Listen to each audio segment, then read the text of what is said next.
Hey readers, this is Liz Davidson from Beyond Solitaire Books, and I'm here to follow up on the tail end of my Indigathon reading spree. In the last video, I talked about 4 books that I had read for Indigathon, and I've read 3 more since, and then 1 was lost in the mail and came late, which I will get to. So the first book I read in this batch was the best one. It was excellent. It's called There, and it's by Tommy Orange. And There is about a whole bunch of different Indigenous people gathering for the big Oakland powwow. And everyone has different motivations, different trauma in their past, different family situations, and some of them are maybe more connected than they realize. But as they all converge in this powwow, it gets scary because there's also a group of people who are planning to rob it. So you see all this hope and all this excitement. Maybe the powwow is something that is really good for someone, but there's also a sense of looming danger throughout the book. Overall, I thought the writing was great. I really loved the characters, and I was so desperate to find out what happened to a lot of them. But what I will warn you about is that this book ends on a massive cliffhanger. Massive. Like, end of the Sopranos level cliffhanger. And I understand that as an artistic choice, but it left me feeling unhappy, so I gave it 4 stars instead of 5. That said, it's an absolutely fabulous book. I really think that of the batch that I read for Indigathon, There might have been the best book. Also, I'm pretty sure I saw it at a buy one, get one 50% off table at Barnes & Noble last night, so I'm just saying, there's no reason not to pick it up.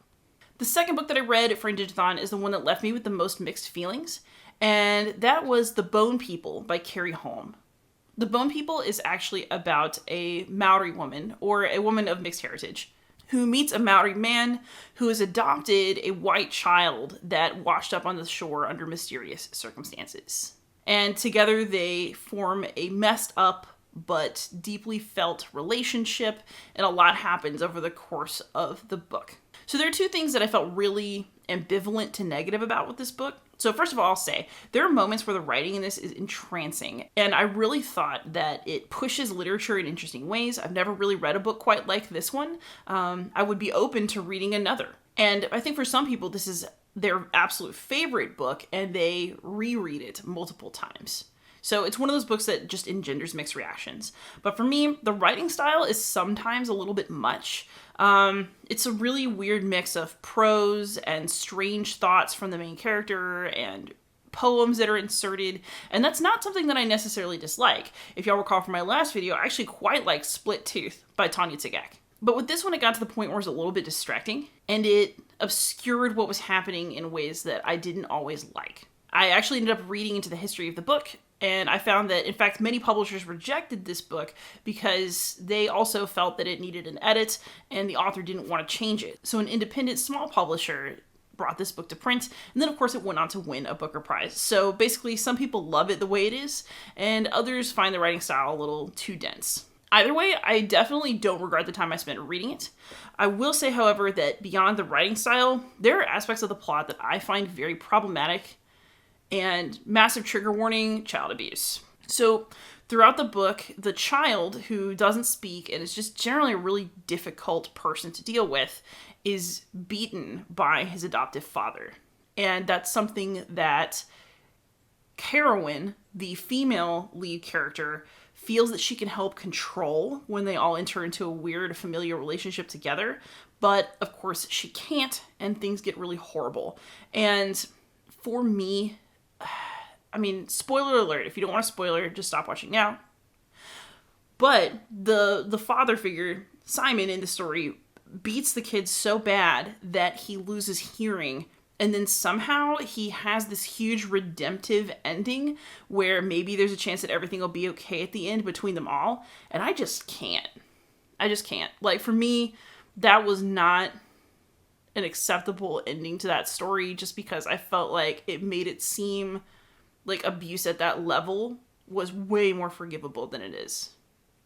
And I'm sure that there's a lot of cultural symbolism going on with the plot line and with what everyone in the story represents, but I also just don't care. Child abuse is not a thing that I do in books. So I think in terms of its literary interest level, the book is really cool and it's worth looking at.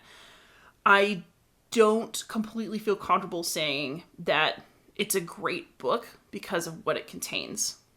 And then the third book that I read this month was Unplanned. So I'd actually originally intended to read Mamasketch, which is a Cree memoir, but it got lost in the mail. Fortunately, it did just show up, so I will be able to read it at some point in the next couple months. But I ended up replacing it, swapping it out, because it was the free space anyway on the Indigathon bingo board. So I ended up reading The Only Good Indians by Stephen Graham Jones. And that is a horror novel about some young men, indigenous men, who kill an elk. But it's an illegal kill, and this elk haunts them, literally, later in life. And it turns into this really gory, messed up tale of elk carnage and, paying for the sins of the past. And I really liked the book for the most part. So I think for me, what I liked the most was I love the human element of the book. The characters were all super interesting, and honestly, I could have kept reading about any of them forever. The discussion of relationships, trying to put your life together, being the child of a dad that maybe your mother doesn't respect and that you're not sure how to feel about. There are a whole lot of different themes that came up in the book, all of which I thought were good and which I thought were beautifully written. Stephen Graham Jones is an excellent writer, and there's just absolutely no disputing that when you read his work. That said, I'm actually not totally sure the horror element worked for me. So the elk is just so angry, and it's basically they get haunted by the returned spirit of an elk that they killed 10 years ago. But the part that I found least convincing actually is the horror part with the elk. So I understood that the elk had individual rage. This elk was killed illegally, and it turns out that the elk was pregnant at the time and lost her baby, and they had to basically try really hard to kill this one elk because she was trying to survive for her fetus. But I didn't really understand why this one elk's anger was so potent that she returned 10 years later to come after these guys and was that mad. And I don't mean that in the sense that wouldn't be a big deal in anyone's emotional life, even in animals. But it just didn't make sense, like why this one elk. Nature shows are so brutal and horrible that I have a hard time imagining that one animal's personal rage would be that big. It just didn't quite hit me. And there are some chapters that are from the elk woman's point of view, and those just really didn't appeal to me actually as much as the more human side of things. So I'm pretty sure that's something that people have mixed opinions about. For me, it just didn't quite hit. But at the same time, I really enjoyed reading the book, and I think that if you're looking for horror that's different, you might want to give it a try. So those are the remaining books that I read for Indigathon 2020. I'm really glad I decided to participate in this. I discovered so many new authors that I didn't really know about before. And my reading list actually grew because not only did I read a bunch of books by Indigenous authors this month, but I found a bunch of books to add to my reading list for future months, because why would I have to wait for Indigathon in order to read books by Indigenous authors? Diverse books are out there. They're great. And honestly, I think it should be part of anybody's reading diet to be trying to read from multiple viewpoints and from a lot of different authors. So I'm really glad I participated in this. It's definitely not the end of my interest in some of the literature that I discovered this month. And I hope that that was the same for anybody who participated in Indigathon. So if you have any comments or recommendations about books you read this month, please do leave them below. I'd be so curious to hear it. And in general, happy reading.